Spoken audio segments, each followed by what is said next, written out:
después de los arreglos. Quedó pendiente, hablar un poquito, porque lo malo es que no está quien lo preguntó. La cuestión sobre si los que murieron, los cristeos que murieron después de los arreglos, fueron más que los que murieron en combate. Sí hubo muchos que murieron después de los arreglos, que fueron desafortunadamente cazados con Z, o sea, fueron tras de ellos para matarlos. Uno de los que había sido no propiamente lugarteniente, sino secretario del general Gorostieta, luego incluso llegó a ser sacerdote jesuita, Heriberto Navarrete. Este había sido cristero, había luchado, y cuando ya se terminó la guerra cristera, fue con un general a pedirle un salvoconducto, porque como estaban matando cristeros, fue a pedirle un salvoconducto para seguir él portando un arma. Y el general le dijo claramente: mire, amigo, el salvoconducto ahorita mismo se lo firmo, pero quiere que le dé un buen consejo, ya usted verá si lo toma, váyase de aquí lo más lejos que pueda durante algún tiempo. Dice, porque yo le puedo dar el salvoconducto, pero no lo puedo defender de las pasiones que quedan siempre después de un hecho de armas como el que hubo.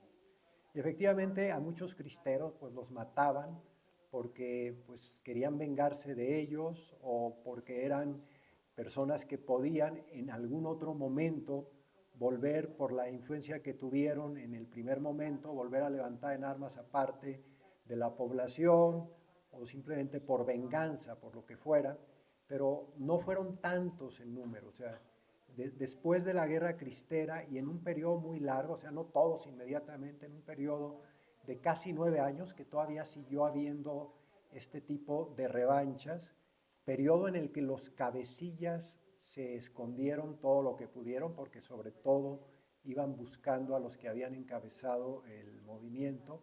Mataron alrededor de 1,500 personas, es mucho, es mucho, pero los que murieron en la guerra, cristeros, fueron alrededor de 35,000. Entonces no murieron más después de la guerra cristera que los que murieron en la guerra cristera.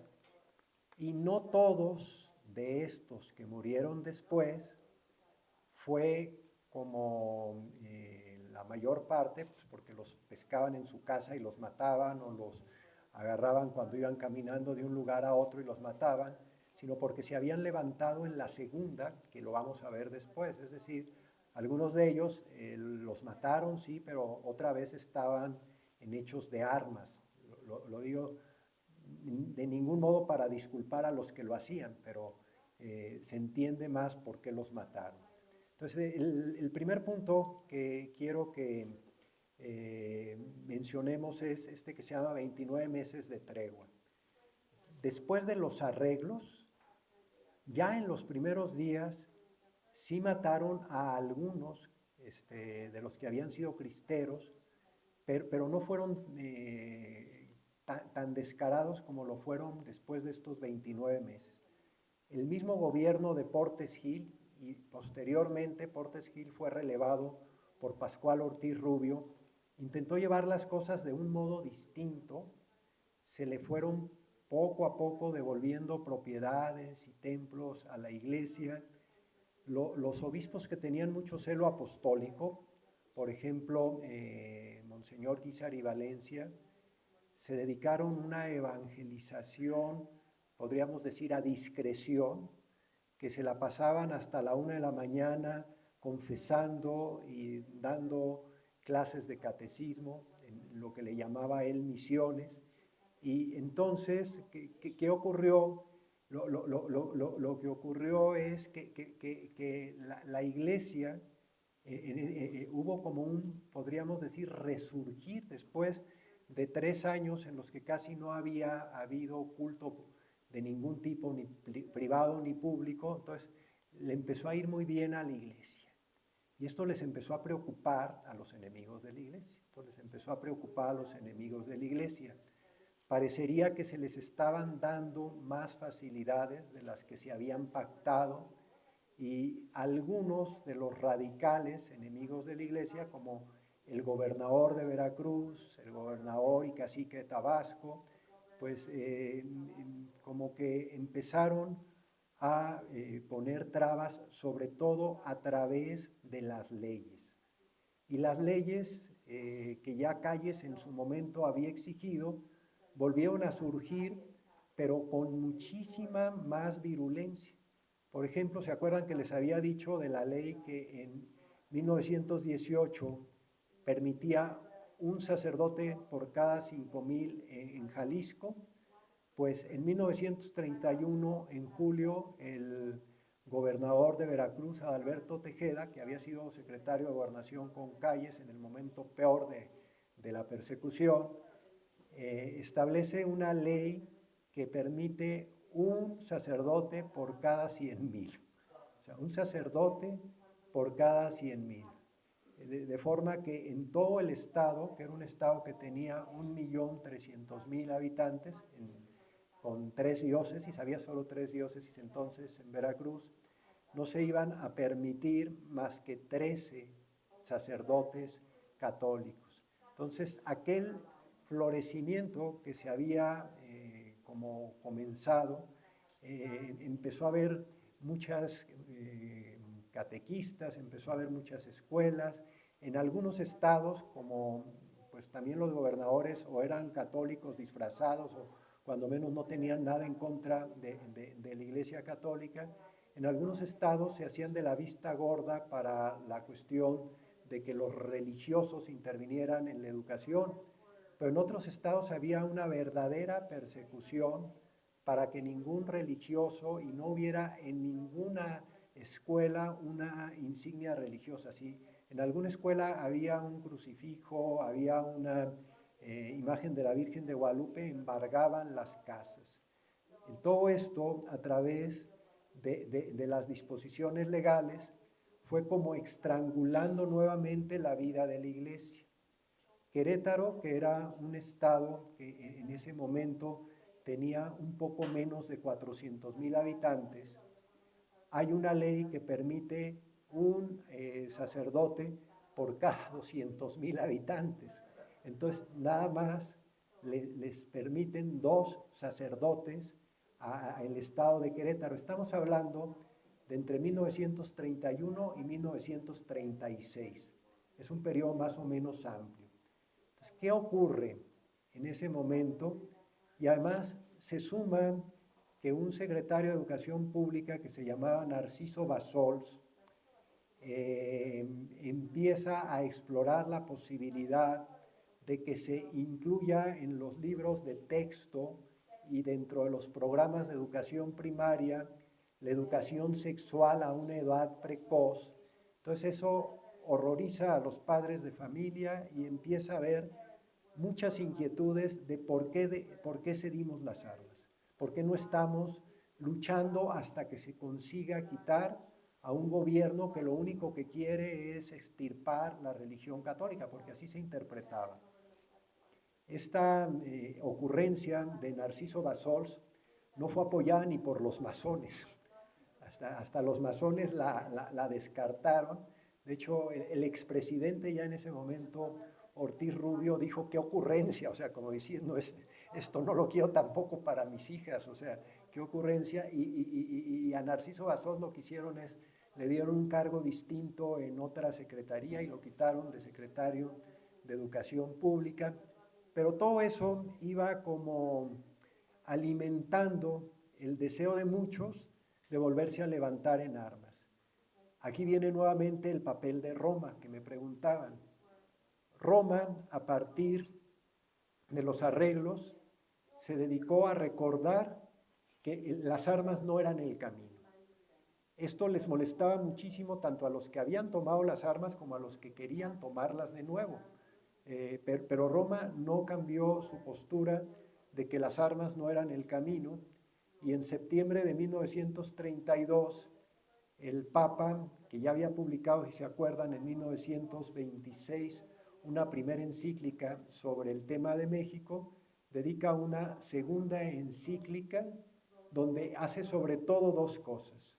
Una, denunciar que el gobierno que se había comprometido a una serie de cosas no las había cumplido y que muchos de los que habían entregado pacíficamente las armas, el gobierno los había masacrado. Entonces, por un lado, denuncia ese incumplimiento de los compromisos que había adquirido el gobierno, pero por otro lado dice, se ha visto claramente con la experiencia pasada que las armas no son el camino, por lo tanto tenemos que seguir rezando más, tenemos que seguir santificándonos más y pidiéndole al Señor que cambie la situación, porque las armas no es el camino. Muchos siguen insistiendo que el Papa tiene mala información, muchos siguen insistiendo que al Papa lo han engañado. Los de la Liga Nacional Defensora de la Libertad Religiosa, un poquito antes de la encíclica del Papa, habían recibido un ultimátum para que le cambiaran el nombre a la Liga. Iba a ser Liga de lo que quisieran, pero nada de religiosa. Entonces se le prohíbe a la Liga que diga que está actuando en pro de la religión. Entonces los de la Liga, que siguen siendo muy radicales, van incluso a Roma a intentar exponer sus puntos de vista, decirles que la situación en México es terrible. Y luego en 1934 se habla de cambiar la Constitución para que el artículo 3, que dice que la educación en México tiene que ser laica, diga que la educación tiene que ser socialista, con lo cual ni siquiera los que estaban promoviéndolo tenían un programa para que la educación fuera socialista, pero lo primero que querían antes incluso de tener el programa era cambiar la Constitución, y cambian la Constitución poquito antes de que Lázaro Cárdenas empiece su periodo de gobierno.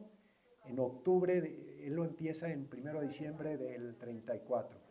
Y en octubre anterior, la Constitución es reformada para que la educación en México sea, en lugar de laica, gratuita y obligatoria, que era lo que decía la Constitución, sea socialista, gratuita y obligatoria. Con lo cual, todos estos que eran partidarios de un nuevo levantamiento armado, pues ya dicen, no hay de otra nuevamente. Pero como el gobierno no nos deja utilizar la bandera religiosa, nos vamos a levantar bajo nuestro propio riesgo, aunque pese sobre nosotros la posibilidad de que nos excomulguen, pero nos vamos a levantar en armas porque no vemos de otra. Y se levantan en armas formando sobre todo dos grupos. Y esos dos grupos, que luego no se entienden bien, uno liderado por la Liga y otro liderado por un nuevo, pues como grupo dirigente que surgió, que se llamaba Bloque, no recuerdo qué, se levantan en armas con muy poco éxito.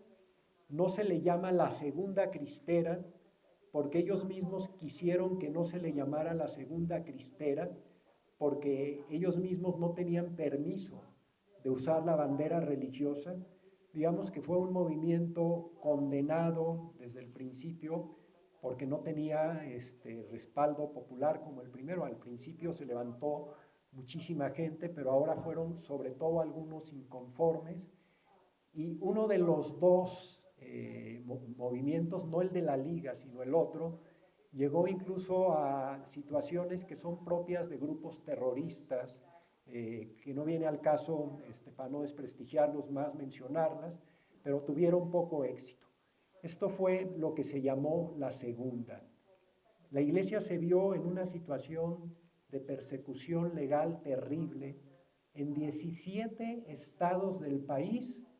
En 1935 no había sacerdotes, no porque como anteriormente estaba por la misma Iglesia prohibido el culto público, sino porque los gobiernos no permitían ni siquiera el número mínimo de sacerdotes ejercitar, porque por ejemplo en Nayarit se permitió un número de 17 sacerdotes para todo el estado, y el obispo presentaba a los 17 sacerdotes, y el gobierno le decía, nosotros no estamos reconociendo a la jerarquía eclesiástica, por lo tanto tú, obispo, no puedes presentarlos, que se presenten ellos mismos.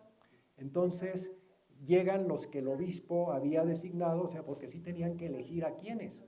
Entonces llegan los que el obispo había designado y dicen, no, porque a nosotros ya les dimos preferencia a estos otros.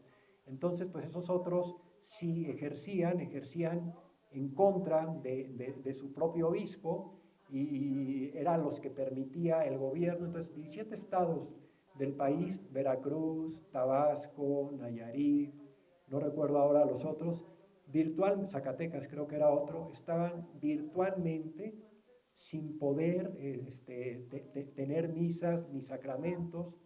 Chihuahua, que es el estado más grande del país, no es el estado más poblado, pero es un estado por su extensión, con unas necesidades pastorales concretas. O sea, para Chihuahua hay una ley en el 34 que permitía 5 sacerdotes para todo el estado. Y luego en el 36 hay una segunda ley que permite en todo el estado solo un sacerdote. Se amparan de algún modo, y la Suprema Corte de Justicia, jugándose el pellejo, exige al Congreso del Estado que dé más sacerdotes. Dice, porque cuando se habla en la Constitución de establecer un número mínimo de sacerdotes, no sé cómo decía exactamente, nunca se puede referir a uno solo, es decir, tiene que ser más de uno. Entonces les permiten 3 sacerdotes para todo el estado. Estas cosas son casi de risa. En 1925, todavía durante el gobierno de Calles y un poquito antes de que empezara todo el problema, en el estado de Tabasco había habido una ley que regulaba las profesiones de todo mundo. Entonces decía, para ser boticario se necesita haber estudiado cuando menos un año de farmacología y tener título y bla, bla, bla.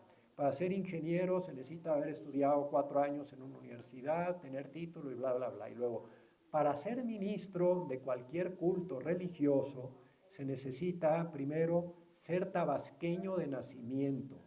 O sea, ya ni siquiera mexicano, ser tabasqueño de nacimiento, tener al menos 40 años cumplidos, haber cursado la educación primaria y secundaria en escuelas públicas y estar casado por el matrimonio civil.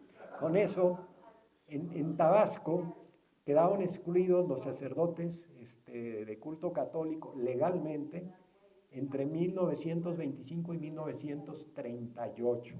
Hay una novela, la recomiendo, está bien escrita, de Graham Greene, que se llama El poder y la gloria, que habla de un sacerdote que anda de un lado para otro tratando de esquivar a los que buscan matarlo, y en el lugar en que llega, pues confiesa, celebra la misa y se va hasta que lo pescan. Y cuando lo pescan, el que lo pesca, después de 2 o 3 años de persecución, le dice, ya me caíste bien, porque te tardé en pescar, pídeme lo que quieras. Dice, quiero confesarme antes de que me fusiles, pídeme lo que quieras porque mañana a la madrugada te fusilo. Y se enoja muchísimo el militar y dice, ¿cómo me pides que te permita confesarte si sabes que ya no hay sacerdotes en Tabasco? Sí hay sacerdotes. En tal pueblo que está a 5 kilómetros de aquí, está el padre José, que ustedes lo obligaron a casarse y a renegar de la fe, pero sigue siendo sacerdote y me puede confesar. Si tú realmente eres hombre de palabra, ve por el padre José para que me confiese. Entonces el militar va por el padre José para que lo confiese, y el padre José, eso sí, le toca a las 2 de la mañana o 3 de la mañana, abre la puerta, ¿qué quieres?, le dice al militar, porque él lo conocía. Dice, no, pues que fulanito de tal, pues un compañero sacerdote de otra época, lo vamos a fusilar mañana en la mañana y quiere que lo confieses. No, tú me estás tendiendo una trampa. yo ya no soy sacerdote. No, fulanito me dijo que sí eres sacerdote. Fulanito me dijo que tú eres sacerdote aunque ya no ejerzas, que tú lo puedes confesar. El caso es, vente para acá. No, no, yo no voy, yo no voy. Y se niega a ir. Entonces tiene un mal fin la novela en ese sentido, porque el otro es fusilado sin confesión. Pues una novela interesante, porque Graham Greene, que era periodista, estuvo como 6 meses en Tabasco. Entonces escribió 2 libros, uno se llama Camino sin Ley, otro se llama, que es más periodístico, y otro se llama, es novela, El Poder y la Gloria. Entonces, si les interesa una novela de esta época, es dura, es fuerte la novela. No voy a dar más datos para no terminar de espoliarla, pero es dura. Entonces, en los distintos estados del país en esta época se vive una situación muy difícil, sobre todo porque las leyes impiden que los sacerdotes, luego la educación socialista que poco a poco va tomando cuerpo, y luego el gobierno de Lázaro Cárdenas, que al principio el gobierno de Lázaro Cárdenas estaba copado de personas radicales que habían pertenecido al gobierno de Calles, y Lázaro Cárdenas, con mucha mano izquierda, va poniendo los medios para 2 cosas: ganarse al ejército y poner personas claves en los distintos puntos del ejército, y por otro lado, desprestigiar a Calles a través de la prensa. Hay toda una campaña de desprestigio. Y en abril de 1936, cuando él lleva 2 años y cachito de presidente, porque había entrado, no, perdón, año y medio de presidente, había entrado en diciembre del 34, por decreto presidencial expatria a Calles y lo manda a Estados Unidos. Calles era libre de irse a donde quisiera, pues se quedó en Estados Unidos.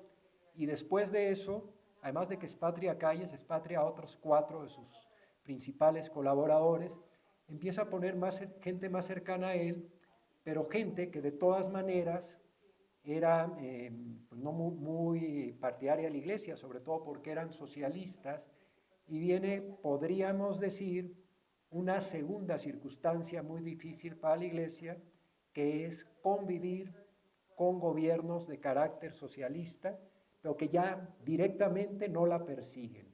Empieza un verdadero modus vivendi, donde se ignoran las leyes, que era lo que había ofrecido Portes Gil, se ignoran las leyes y la iglesia tiene las libertades, hasta donde puede, para, sin protestar mucho, sin hablar de cosas que pudieran molestar al gobierno, desenvolverse en los estados en los que no había posibilidad de que ejercieran sacerdotes, o que había un límite de 17 o de 5 o de 6 sacerdotes. Todas esas leyes, dentro del gobierno de Lázaro Cárdenas y del gobierno que le sucedió, que fue todavía más benéfico para la iglesia, el gobierno de Ávila Camacho, todas esas leyes fueron ignorándose siempre y cuando la iglesia se manejara con discreción. Cuando la iglesia en algún momento dado o protestaba o se salía un poquito del huacal, como se dice en México, inmediatamente había alguna represalia. Entonces esto es más o menos el panorama de la segunda, y ahora sí pueden hacer preguntas no solo de esta última intervención, sino de cualquier intervención, porque tenemos mucho tiempo para completar lo que ustedes quieran. Quería pasarles fotografías muy rápidas, solo 2, de algunos actores del gobierno. Vemos a Obregón, a Calles y a Portes Gil, y de algunos actores eclesiásticos. Vemos a Monseñor Orozco y Jiménez, en el centro Monseñor José Mori del Río, y del lado derecho Monseñor Pascual Díaz Barreto. El primero, arzobispo de Guadalajara; el del medio, arzobispo de México, y el tercero, primero fue obispo de Tabasco, estuvo desterrado de su diócesis de Tabasco entre 1925 y 1929, es más, ya no volvió nunca a su diócesis de Tabasco, y en 1929 fue nombrado arzobispo de la Ciudad de México, porque en 1928 había muerto el anterior, Monseñor José Mora y del Río. Y pues voy a cerrar esto, pero si en algún momento dado la pregunta que me hacen requiere alguna ilustración, volveré a utilizar esto para exponer. Entonces,